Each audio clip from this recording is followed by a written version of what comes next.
अस्सलाम वालेकुम दोस्तों। जैसा कि ख़बर है कि 8 नवंबर को चांद ग्रहण होने वाला है और अभी पिछले दिनों 25 अक्टूबर को सूरज ग्रहण हुआ था।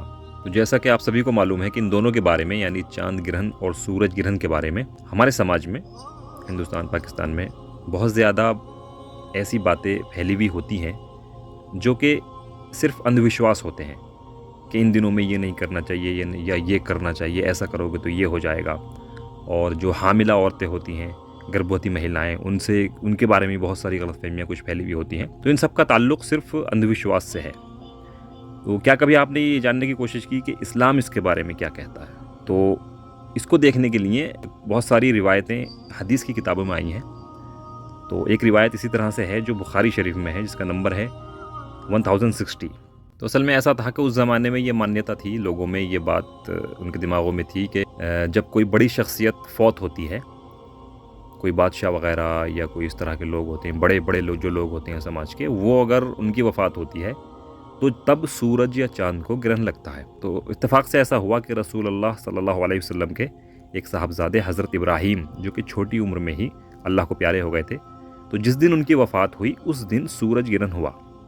तो लोगों में ये चर्चा आम हो गई कि देखो, क्योंकि रसूलुल्लाह के बेटे की वफ़ात हुई है, इस वजह से सूरज ग्रहण हुआ है। तो रसूलुल्लाह ने लोगों को इस पर समझाया और बताया कि ये सूरज और चाँद ग्रहण जो हैं, ये सिर्फ़ अल्लाह की निशानियों में से निशानी है।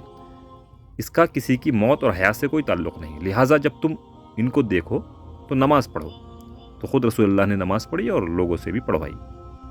तो इससे ये मालूम हुआ कि इस तरह की बातें जो इनके बारे में फैली हुई होती हैं, वो सब अंधविश्वास और खुराफात होते हैं। इन चीज़ों से इनका कोई ताल्लुक़ नहीं होता कि इन दिनों में कोई काम करोगे तो कुछ नुकसान होगा, कुछ फ़ायदा होगा, ऐसा कुछ नहीं है, सिर्फ़ अल्लाह की निशानियाँ हैं। और इसको रिलीजन से हटकर भी अगर आप देखें तो ये, क्योंकि ये जो चाँद, सूरज और ज़मीन और इसके अलावा जो दूसरे सैयारे हैं, ये सब लाखों सालों से अपने अपने मदार में स्पेस के अंदर घूम रहे हैं, कोई एक दूसरे से टकराता नहीं है, कुछ नहीं होता। तो ये सब अल्लाह की इतनी बड़ी निशानियाँ हैं। और इसी तरह से फिर ये सूरज ग्रहण, चाँद ग्रहण होता है, तो ये ज़ाहिर सी बात है कुदरत की निशानियाँ हैं।